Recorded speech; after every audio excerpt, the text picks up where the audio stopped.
दोस्तों अब आते हैं एक और जरूरी सवाल की ओर कि क्या हम स्टार डस्ट हैं? इसे समझने के लिए कुछ बेसिक्स का समझना जरूरी है। मॉडर्न बायोलॉजी और बायोकेमिस्ट्री कहती है कि हमारी बॉडी तकरीबन 60 एलिमेंट्स से बनी है और उसमें भी मेजरली 6 एलिमेंट्स का मेजर कंपोनेंट मिला है और ये 6 एलिमेंट हैं oxygen 65%, carbon 18%, hydrogen 10%, nitrogen 3%, calcium 1.5% और फास्फोरस 1%। पर ये सब आया कहां से? साइंस कहती है जब एक बड़ा तारा मरने के करीब होता है तो उस तारे के अंदर एक बड़ा धमाका होता है जिसे सुपरनोवा ब्लास्ट कहते हैं और उस ब्लास्ट में बनते हैं हैवी एलिमेंट्स जैसे कि iron, gold, uranium, calcium, phosphorus और भी बहुत कुछ। और फिर ये सारे पूरे ब्रह्मांड में फैल जाते हैं। उसी कॉस्मिक राख के टुकड़े से बनते हैं बहुत सारे तारे जिसमें कि आपकी धरती भी आती है और उस धरती पे आप मतलब मॉडर्न साइंस के हिसाब से आप भी एक चलते फिरते तारों के टुकड़े हैं।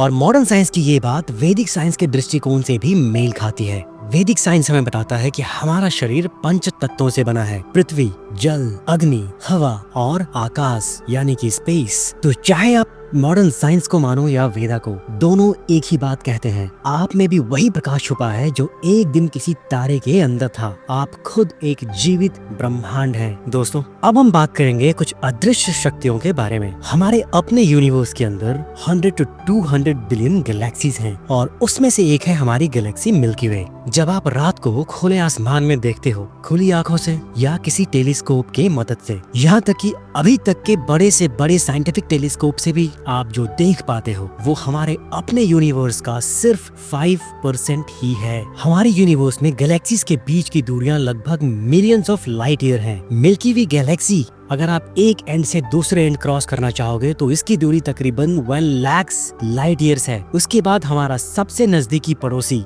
एंड्रोमेडा गैलेक्सी, ये हमारे गैलेक्सी से 2.5 मिलियन लाइट ईयर है। पर क्या कभी आपने सोचा है कि इन गैलेक्सीज के बीच में क्या है? क्या ये भी वैक्यूम या खाली है?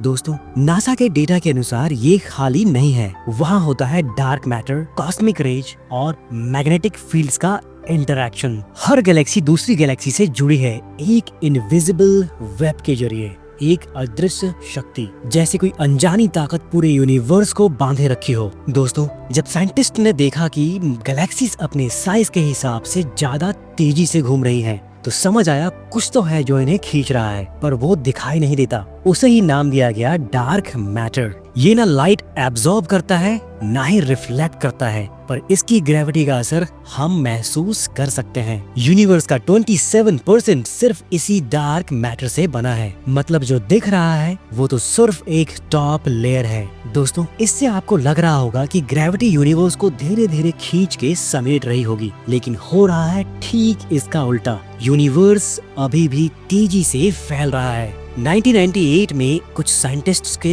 टीम ने एक इनविजिबल फोर्स का पता लगाया जिसने यूनिवर्स के एक्सपेंशन को और तेज कर दिया है और इसी नाम दिया गया डार्क एनर्जी। और आज के अनुसार 68% यूनिवर्स इसी से बना है। तो जहां हम समझ रहे थे कि पूरा ब्रह्मांड स्टार्स, प्लैनेट्स और लाइट से बन रहा है, वहाँ सच ये है कि 95% यूनिवर्स दिखाई ही नहीं देता और वहाँ कोई तो अदृश्य शक्ति है जिसे आज तक हमारा साइंस समझ नहीं पाया। हम सब सिर्फ उसे महसूस कर सकते हैं। अब जरा सोचिए, जितना हम देखते हैं उससे कहीं ज्यादा वो है जो हम देख नहीं सकते और शायद सोच भी नहीं सकते। साइंस उसे डार्क मैटर और डार्क एनर्जी का नाम देता है। आप उसे क्या नाम देंगे? कमेंट बॉक्स में जरूर बताएं। और इसका इफेक्ट हमारे ऊपर भी होता है क्योंकि हम भी उसी यूनिवर्स का एक हिस्सा हैं। दोस्तों अगर आपको astrophysics for people in Hari book summary के इस वीडियो से कुछ सीखने को मिला तो इस वीडियो को लाइक कीजिए और अपने दोस्तों के साथ शेयर कीजिए और इटर्नल माइंड्स चैनल को सब्सक्राइब कीजिए क्योंकि अगला सफर होगा